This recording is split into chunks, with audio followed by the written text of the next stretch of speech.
I have a favorite old quote about Washington, D.C., from Senator Thomas Gore, a progressive Democrat from Oklahoma who served in the 1930s and was grandfather of the acerbic writer Gore Vidal. With its architectural grandeur, Senator Gore said, "Our capital would someday make wonderful ruins." I have similar thoughts sometimes when I approach a gleaming 21st century football stadium. Stadiums constitute the true measure of an NFL owner, or stadia, to use the plural form the league will often deploy when discussing venues. The NFL loves anything that evokes Rome. For example, Roman numerals for Super Bowls. Never mind what happened to Rome. The vast buildings rise like monuments to a market legitimized as sufficiently big league to deserve an NFL franchise. And then you imagine these coliseums abandoned one day as wonderful ruins for anyone studying the passions and priorities of a civilization after it falls. This is not a complete fantasy in certain markets.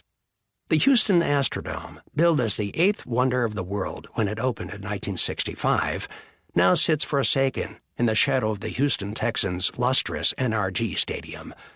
Detroit's 80,000-seat Silverdome, opened in 1975, was deserted after it closed in 2006, and has suffered a spectacular public decay ever since.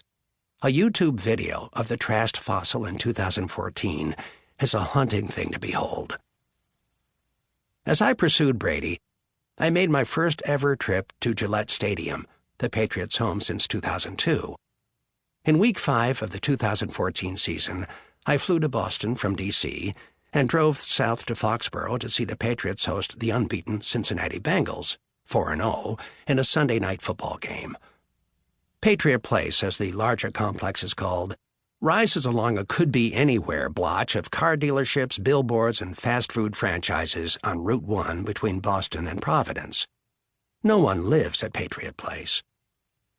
Robert Kraft described Gillette to me as a diversified stadium, meaning that it offers fans a diversified menu of ways, shopping, dining, game tickets, to be separated from their money. Because football is such a perfect TV sport in both production and ratings, teams must offer extracurricular attractions to entice ticket buyers. Only 7% of NFL fans have ever attended a game live.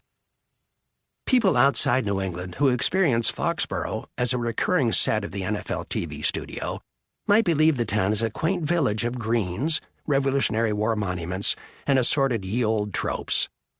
Returning from commercial breaks, networks reinforce this Disney-fied version of New England with stock shots of a steeple, a cider mill, maybe a landmark in Boston, which is a 40-minute drive away. A huge replica of a lighthouse looms over the north end zone, though you're as likely to see a real lighthouse in inland Foxborough as you are an actual Minuteman strolling through Harvard Square. In real life, Gillette Stadium is a concrete football Oz that reeks of merchandise, corporate sponsorships, and winning. Fans of the team have witnessed an astounding run of 15 consecutive 10-win seasons by the Patriots. The stadium has sold out every game since Kraft bought the team in 1994, including pre- and post-season games. I'd still much rather watch on TV. I arrived a few days before the game and paid a visit to Guerrero in his TB12 lair at Patriots Place. Guerrero, who was 49 at the time, is a practicing Mormon of Argentine descent with a master's degree in Chinese medicine from a college in Los Angeles that is no longer in business. His philosophy is built on 3 components, he told me. We work on staying physically fit, emotionally stable, and spiritually sound. Guerrero shared with me a mantra that he and Brady invoke a lot.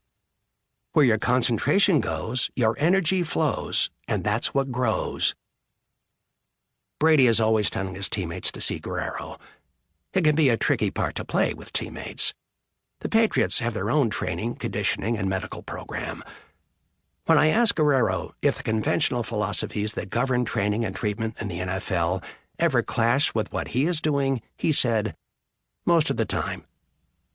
I later put the same question to the Patriots owner, Robert Kraft.